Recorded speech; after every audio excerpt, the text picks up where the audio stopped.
Personagens. Um oferecimento Auto Panambi. Conheça o Virtus, desenhado para ser seu. Venha fazer um Best Drive na Auto Panambi.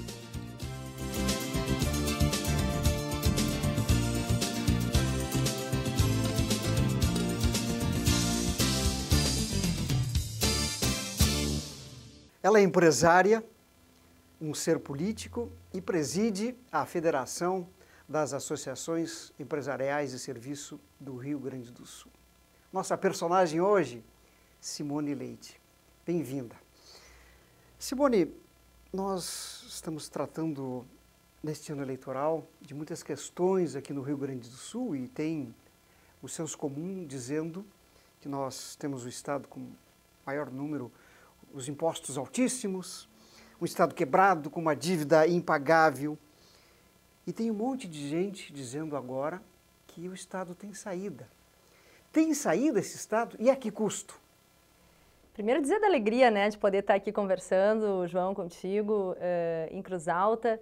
E eu sou muito otimista. Tenho andado por esse Rio Grande do Sul, de norte a sul, de leste a oeste, e acho que é um povo muito trabalhador, um povo empreendedor, com muita garra, com muita obstinação em fazer bem, em buscar as saídas para as crises. Mas o que nós percebemos aqui no Rio Grande do Sul, de fato, é uma crise financeira muito séria. Enquanto a nível nacional a gente tem uma crise ética, uma crise moral e uma crise política, com reflexos numa crise econômica, no Rio Grande do Sul a gente não tem essa crise ética, essa crise moral, né, estabelecida a partir dos governos, mas nós temos uma crise financeira muito séria. Mas tem muitos políticos do Rio Grande do Sul, no governo federal envolvidos. Mas aí é lá em Brasília, né? Então vamos tratar, de fato, existe, né? Claro que sim, em todos os partidos. Mas a gente falando especificamente dos nossos políticos aqui, dos que estão arregaçando a manga e tentando fazer algo melhor para o nosso estado. A gente tem que se dar conta que, historicamente, né, a gente sempre teve essa disputa do Chimango e Maragato, gremista e colorado, uma disputa histórica que acontece e que aqui está muito enraizada, que é essa questão ideológica também de disputas. E como a gente pode ver pela história, o estado do Rio Grande do Sul ele não reelege governadores. Então a gente a cada 4 anos tem verdadeiras reformas, né? Porque se tem giros de 180 graus, sai um governo, entra outro e recomeça novamente. E a gente tem, então, muitos projetos que não são levados à frente e aí se tem disputas políticas que acontecem, a culpa é tua, não, na minha época eu pagava em dia, mas eu não consigo pagar em dia hoje o salário porque a culpa é do meu antecessor. Isso a gente vai empurrando, vai passando 1 ano, 2 anos, 3 anos, 4 anos, encerra-se um ciclo de governo e aí se busca iniciar novamente. O que são os problemas históricos aqui do nosso estado? Nós temos uma altíssima carga tributária, hoje uma das maiores do nosso país, né, em função dessa guerra fiscal que existe entre os estados. O Rio Grande do Sul, para conseguir cumprir, né, honrar com todos os seus compromissos, ele precisou aumentar a carga tributária. Nós temos uma infraestrutura muito precária e um custo altíssimo para se produzir aqui no Rio Grande do Sul. Aí a gente inicia por toda a cadeia, né, produtiva da indústria, o agronegócio que acaba exportando tudo que produz e não agrega valor aqui no nosso estado, e o comércio e serviço muito dependente, né, naquele círculo vicioso que se tem, onde o servidor público recebe atrasado. A gente vivencia uma crise histórica, né, a nível nacional, todos ficam mais pobres e não se consegue fazer o círculo virtuoso da economia. Então, o que, no meu ponto de vista, a gente precisa? Fazer grandes reformas estruturantes no estado do Rio Grande do Sul. Não é possível hoje que a gente tenha o maior custo, né, na máquina pública pagando para os funcionários públicos. E dentro desta folha, a gente tem os inativos, pessoas que não estão mais trabalhando, sim aposentados, que nós estamos mantendo. Então, há uma necessidade, eu acho que o governador Sartori fez essa reforma da Previdência aqui no Rio Grande do Sul, importante, que vai ter reflexo aí nos próximos 30 anos. Mas políticas públicas nós precisamos ter mais agilidade e eficiência, principalmente quando a gente entende, né? E é uma afirmativa que eu faço com muita convicção. O que vem primeiro, o desenvolvimento econômico ou o desenvolvimento social? Primeiro, a gente tem que ter todo o foco do trabalho no desenvolvimento econômico, que é onde a gente tem a geração de riquezas para aí sim fazer frente ao desenvolvimento social, a saúde, a educação e segurança.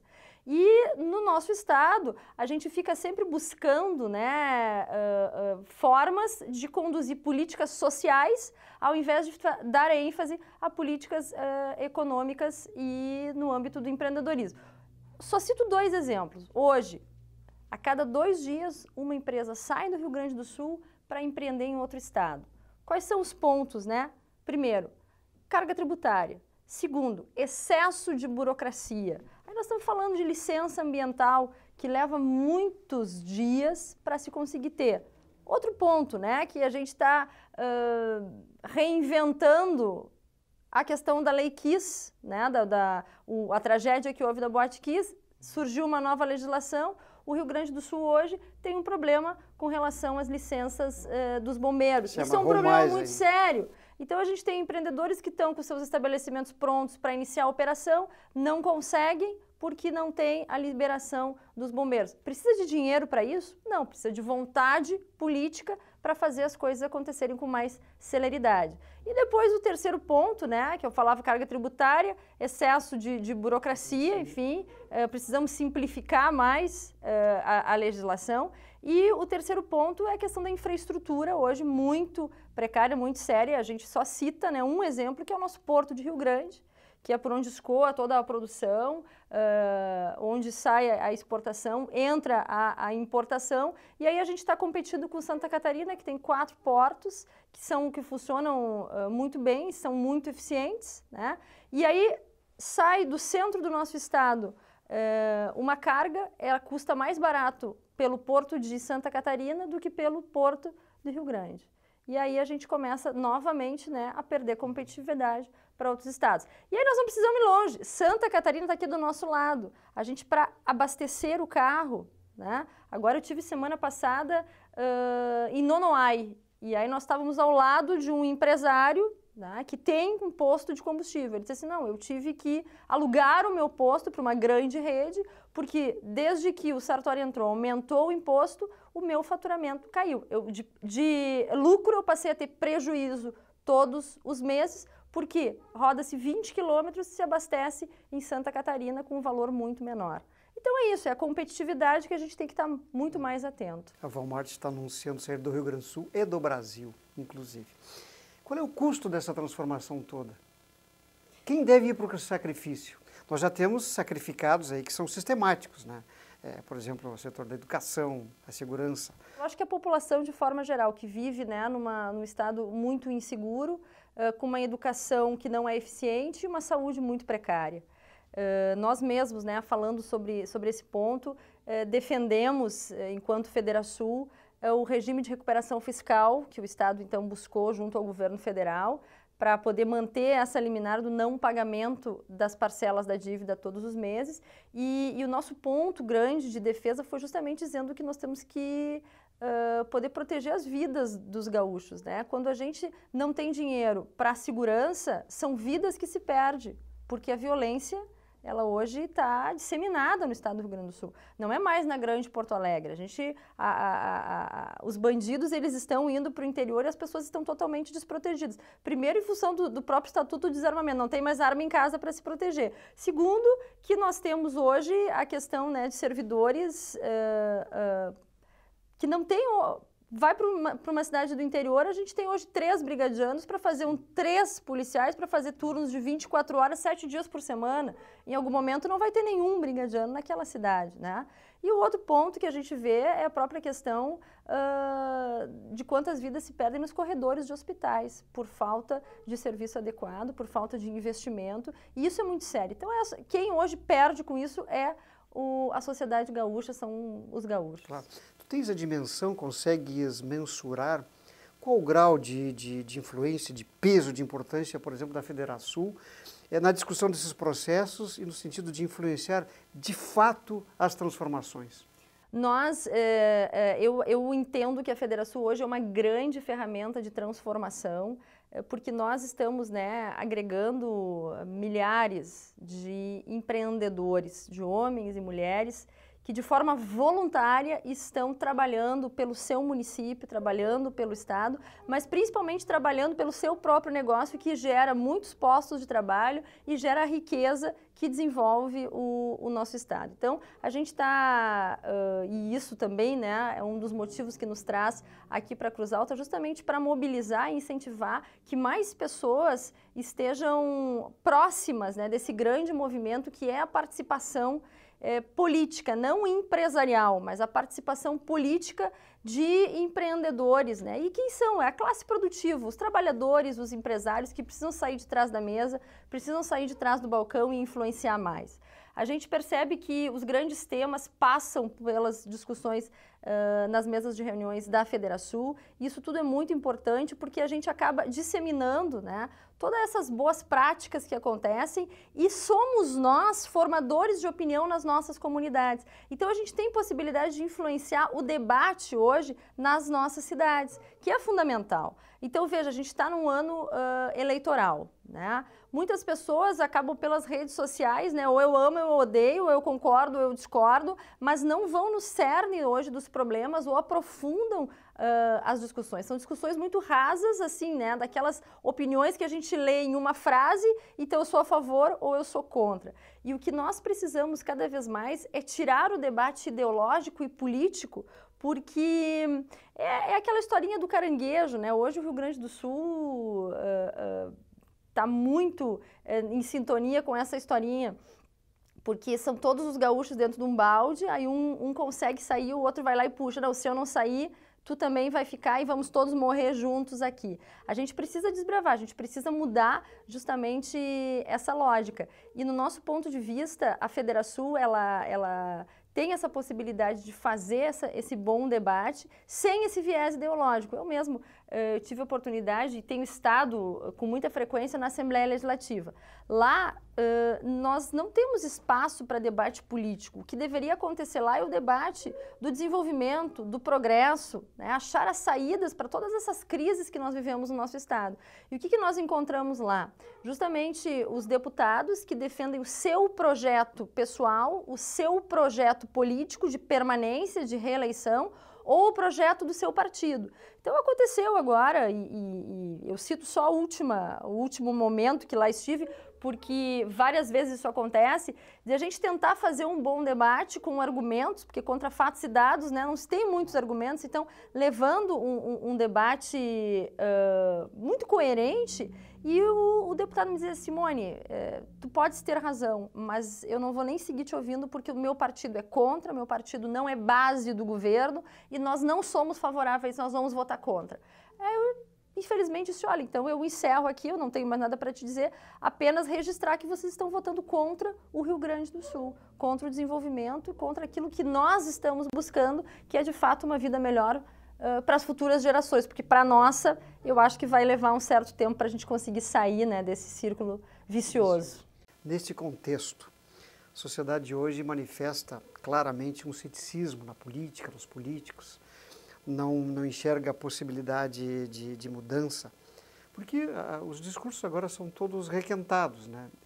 Notadamente, se retoma toda aquela ideia, aquela coisa, porque a transformação, porque o novo, mas as caras são as mesmas. Tu vês em algum setor, em alguma situação, em algum momento, em algum lugar, sinal de alguma possibilidade de mudança? Existe isso? Longe desse radicalismo que tu falas?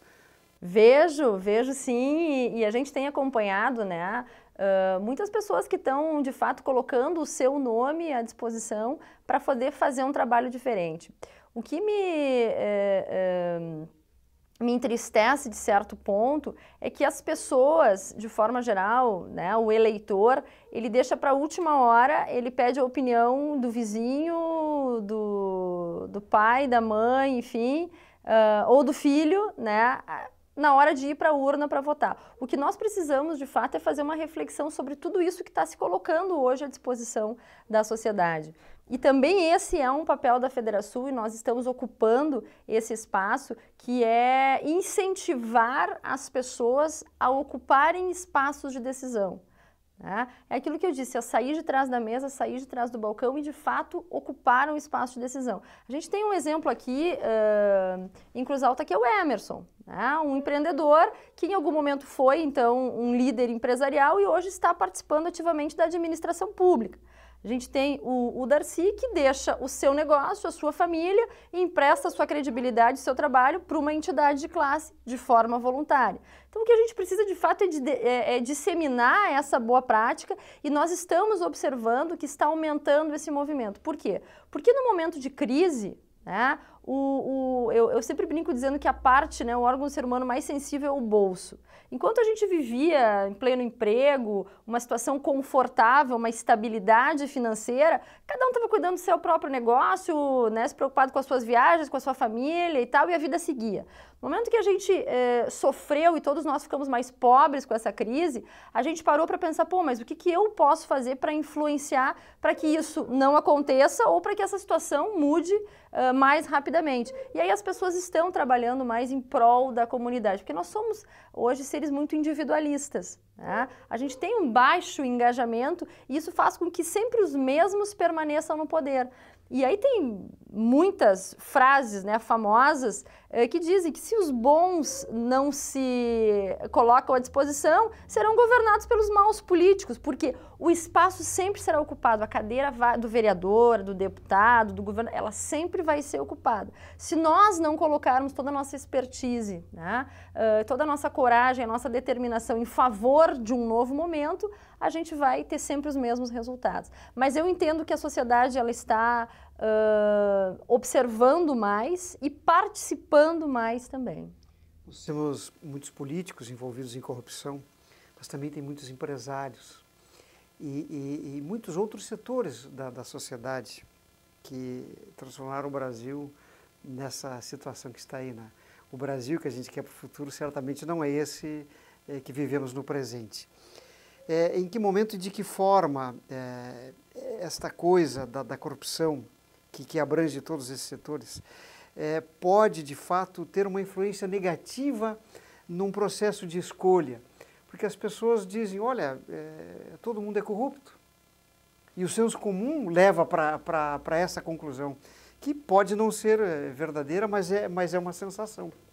Eu vejo que tem dois pontos, né, nessa tua fala. Primeiro é que a gente vive numa sociedade que tem uma cultura do jeitinho brasileiro. Onde eu posso tirar proveito da situação? O que eu vou ganhar com isso? Isso é no dia a dia. Isso é a educação que nós damos para os nossos filhos em casa. Pequenos gestos, tá, demonstram que a gente também quer, em certo grau, tirar proveito das situações, né, do nosso dia a dia.